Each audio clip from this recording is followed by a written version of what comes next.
पहली बार ऐसा हुआ है जहां पर मजलिस के किसी कैडर में टिकट को लेके इतनी मारामारी आपस में हुई हो, इतनी बहसबाजी हुई, वो चीज अपनी जगह।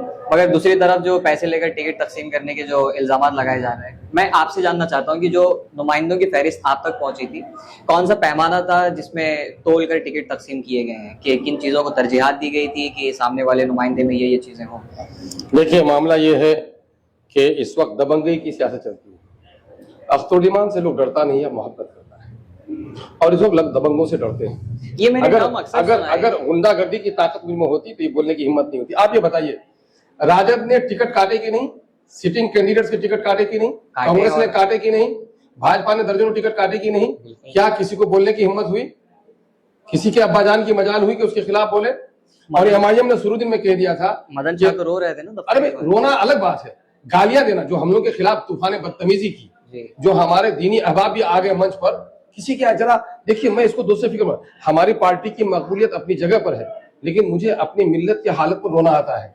मैं ये कह रहा हूं कि टिकट के उम्मीदवार 5-7 बने हुए थे, सबसे उम्मीदवारी के फॉर्म भराए गए थे, और मैंने बरमला कह दिया था वहां पर एक जलसे में कि मेरे भाइयों, आप 5-7 उम्मीदवार बने हुए हैं, ये एमआईएम की मकबूलियत का नतीजा है कि दूसरी पार्टियों को कैंडिडेट नहीं मिलते हैं, आप 5-5 लोग लड़ना चाहते हैं, लेकिन अल्लाह ने आपको अक्ल सलीम दी है।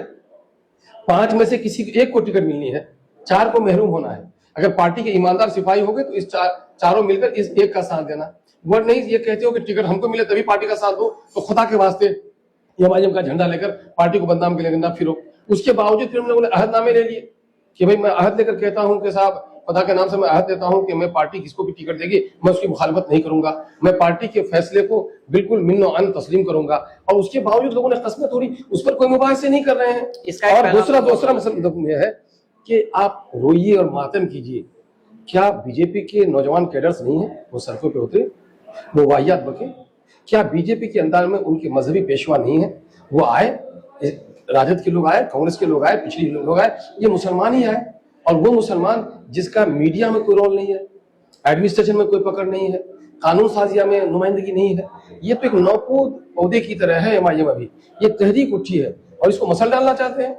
ये पार्टी भी उठी है, आप कहते हैं अलग अलग बिरादरी का हिस्सा तय करो। कांग्रेस में आबा व अजदाद देते रहे वोट, उसमें अपने हिस्से की बात करो। तो आज तो 3% वालों के लिए डिप्टी चीफ मिनिस्टर का ऐलान हुआ, तुम्हारे लिए क्या हुआ ऐलान? तुम जब बोलते हो कि मजहबी आजादी हो, यही कहते थे, डायलॉग मारते थे, एक एक जादव निकल जाएगा, मिस्टर तेजस्वी बोलते थे। लेकिन जब तेजस्वी से पूछा गया कि साहब आई लव मोहम्मद पर क्या है, जबकि भाई दस्तूरी आईनी संविधानिक अधिकार हमारा है कि अपने मजहब पर जी सकते हैं, लेकिन उसे क्या, मैं बिहार को देखता हूँ, यानी कि जायज मामले में भी सपोर्ट करने के लिए आपको तैयार नहीं है। और एक नन्ही सी ताकत, ये दरअसल आरएसएस और बीजेपी और दूसरे लोगों की गैर महसूस अंदाज में हमारे नौजवानों को बिगाड़ा जा रहा है, हमारे जिम्मेदारों को कहीं न कहीं से वरगलाया जा रहा है कि एमआईएम को इतना बदनाम कर रहे हैं। बहरहाल गालिब कर कहे कोई बुरा तो इसका बुरा न मान, जहां मैं कौन है ऐसा जिसको अच्छा कहे सभी। मैंने सब्र किया है, वतवासो बिल हक़ वतवासो बिस सब्र। चूंकि मैं दलाली नहीं करता, रंगदार होता किसी की मजाल होती, दबंग होता किसी की मजाल होती, मैं दबंग मैंने मौलाना आजाद की सियासत पढ़ी है, गालियां खाकर ऊपर वाले को छोड़ देना है और अवाम के मसाइल के लिए लड़ना है। हमें उन लोगों से लड़ने की पूरी